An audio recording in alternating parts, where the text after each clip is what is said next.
परब असो करब जोरा शोर में, ढेर दिन से बाड़ा सैया छूटा बंगलोर में। सैया सुनता ना, छठ के परब असो करब जोरा शोर में, ढेर दिन से बाड़ा सैया छूटा बंगलोर में।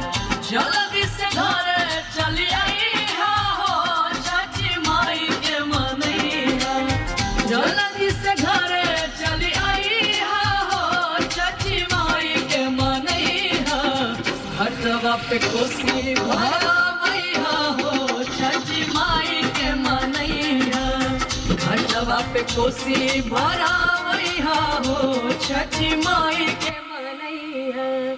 नमस्कार, मैं हूँ देवी और मैं लेके आ रही हूँ आप लोगों के लिए छठ का एक बहुत ही सुंदर सा एल्बम, जिसका म्यूजिक किया है श्री दामोदर राव जी, जो यहाँ बैठे हुए हैं। और इस एल्बम का नाम है करब छठ के परब। तो जी हाँ दोस्तों, ये बहुत ही सुंदर एल्बम इस साल 2016 में छठ पर्व के अवसर पर ये देवी जो आपके सामने बैठी हुई हैं, जिनकी आवाज़ों के काफ़ी सारे दीवाने हैं, तो बड़ा ही सुंदर एल्बम ये तैयार हुआ है, जिसका नाम है करब छठ के परब। और इसके गीत लिखे हैं श्री हरिश्चंद्र जी, अभिषेक भोजपुरिया, आदित्य राजा और प्रफुल्ल तिवारी जी ने।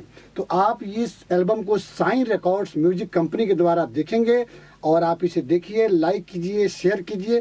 तो ये देवी जी कुछ कहना चाहेंगी? मैं चाहूंगा कि कुछ बोले आप। मैं यही कहना चाहूंगी, जिस तरह से आपने मुझे अपने पुराने एल्बम्स में प्यार दिया है, उसी तरह ये जो नया छठ का एल्बम है करब छठ के परब, उस पे मुझे भरपूर प्यार मिलेगा, ऐसी आशा है। धन्यवाद।